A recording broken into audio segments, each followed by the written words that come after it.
The howling. You're sitting on your couch at 11 p.m. and out of nowhere, it starts. A full operatic performance directed at absolutely nothing. The wall, the wind outside, your neighbor's cat from 3 blocks away. Huskies don't bark like normal dogs. They talk, they argue, they narrate their entire existence at maximum volume and expect you to respond. People see it on TikTok and think it's adorable. And honestly it is, for about 4 days. Then you're sliding apology notes under your neighbor's door, wondering what you got yourself into. The thing that catches everyone off guard is that this isn't something you fix. You can manage it, redirect it, work around it. But silence left your house the day that dog walked through the front door, and it's not coming back. Then there's the destroying. You leave for 2 hours, come back, and the couch has been surgically disassembled. Pillow stuffing spread across 3 rooms. Your favorite shoe somewhere in the backyard. One sandal just gone. No trace, no explanation, no remorse. Huskies were bred to run 100 miles a day across Siberia. You live in an apartment. That energy has to go somewhere. And if it doesn't go into exercise, it goes straight into your furniture. A tired husky is a completely different animal.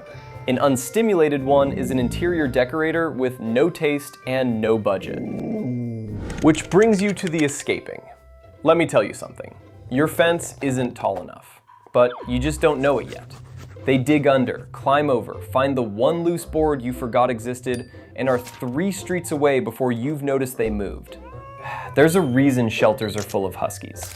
Most owners didn't see this coming until it had already happened twice and the dog had learned the neighborhood better than they had. It's pure instinct. These dogs were built to cover ground.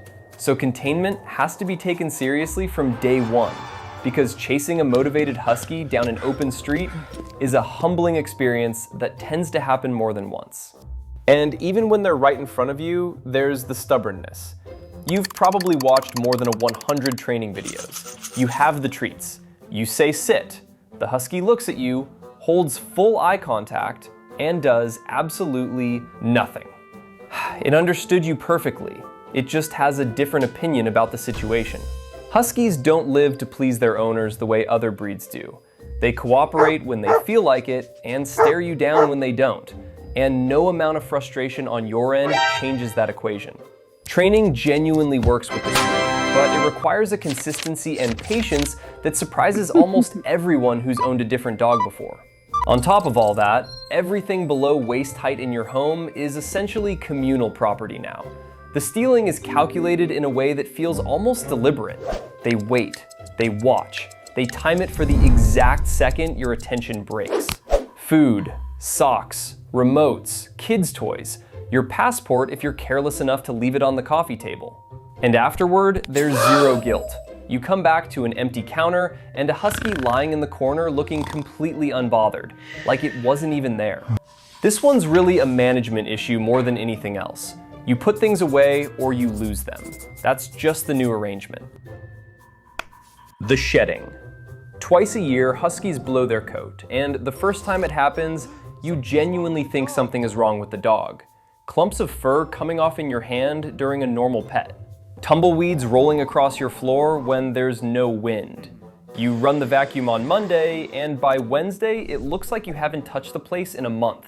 For 3 weeks straight, everything in your home has a fur layer. Your couch, your clothes, your food, your toothbrush if you leave the bathroom door open.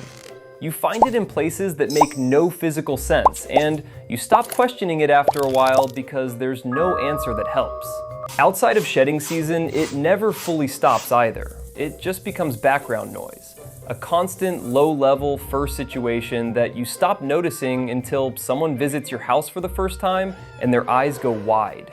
The practical fix is brushing. 30 minutes, 2 or 3 times a week cuts it down dramatically.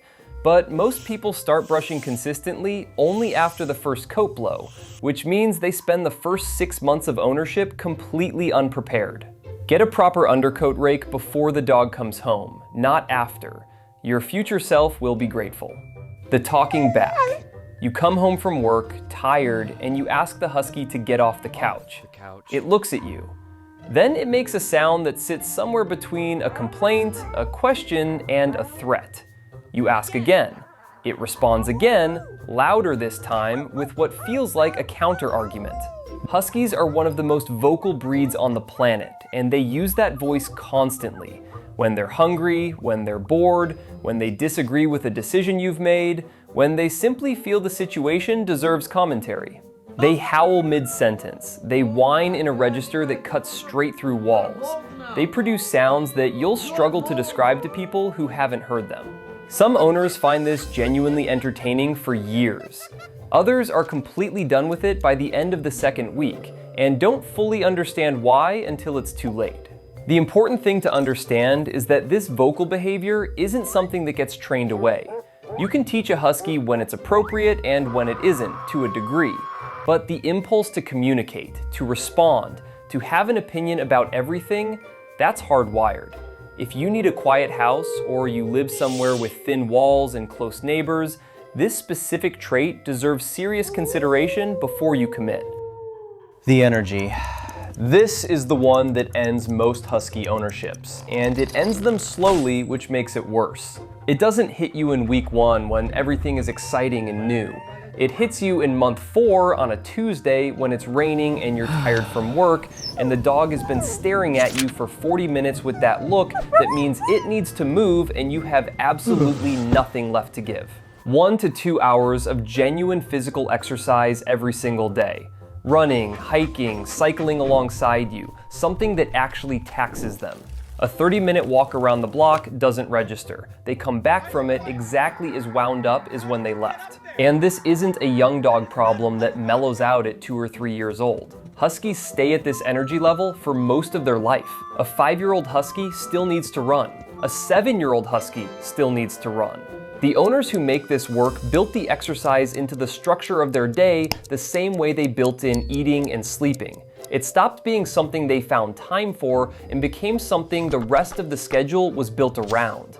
That's a real lifestyle shift, and it's worth being honest with yourself about whether that shift is actually possible before you bring one home. That calm, photogenic husky you see in posts, lying in the snow looking completely at peace with the world, it just got back from a 2-hour trail run.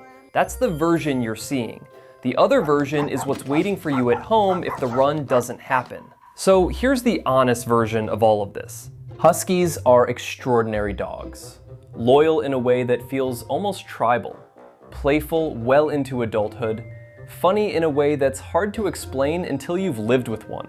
The chaos is real, but so is everything else that comes with it.